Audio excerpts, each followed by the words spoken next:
Assalamualaikum warahmatullahi wabarakatuh. Hai teman-teman, kelas 1 MDB balik lagi nih. Di materi kali ini kita akan membahas mengenai fungsi komunikasi dari kelompok 2. Kalian udah pada tahu belum sih fungsi komunikasi itu apa? Kalau kalian belum tahu, just tonton videonya sampai akhir. Selamat menonton! Pembahasan yang pertama ada dari Rudolf F. Federberg, mengatakan bahwa komunikasi memiliki dua fungsi, yakni fungsi sosial dan fungsi pengambilan keputusan. Fungsi sosial yaitu bertujuan untuk kesenangan, menunjukkan ikatan, membangun, dan memelihara hubungan dengan orang lain.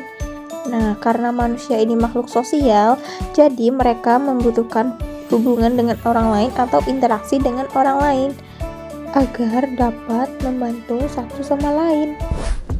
Yang kedua, ada fungsi komunikasi yang dikemukakan oleh William L. Gordon. 1. Fungsi komunikasi sosial. 2. Fungsi komunikasi ekspresif. 3. Fungsi komunikasi ritual. Dan yang terakhir, fungsi komunikasi instrumental. Fungsi komunikasi sosial. Yang pertama, itu untuk membangun konsep diri melalui pandangan orang lain mengenai diri kita. Dan itu hanya bisa diperoleh melewati informasi yang diberikan orang lain kepada kita. Yang kedua, eksistensi diri. Misalnya, orang berkomunikasi melalui seminar. Penanya atau komentator biasanya diberi waktu sedikit untuk bertanya, tetapi justru berbicara panjang lebar dengan argumen yang terkadang tidak relevan. Yang ketiga, untuk keberlangsungan hidup, memupuk hubungan, dan memperoleh kebahagiaan. Fungsi komunikasi ekspresif.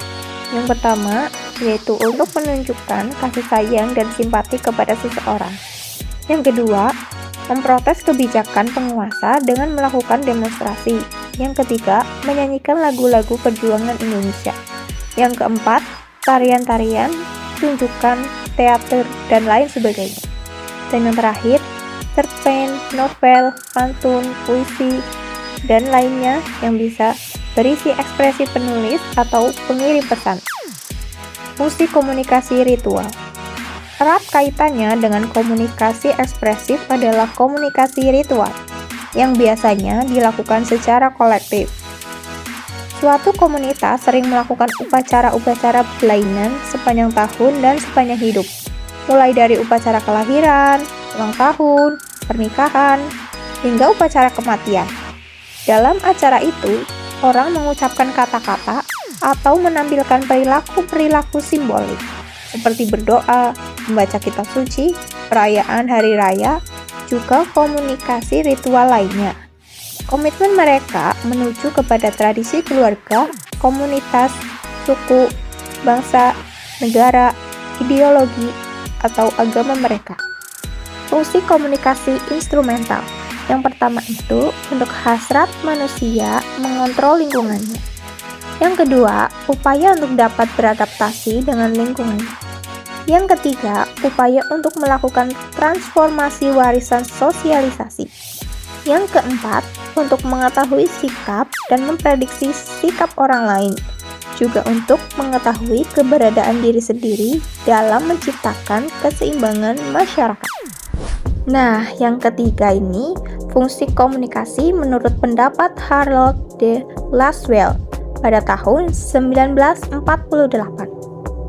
Yang pertama itu, penjagaan atau pengawasan lingkungan yang dijalankan oleh para diplomat, atase, dan koresponden luar negeri sebagai usaha menjaga lingkungan.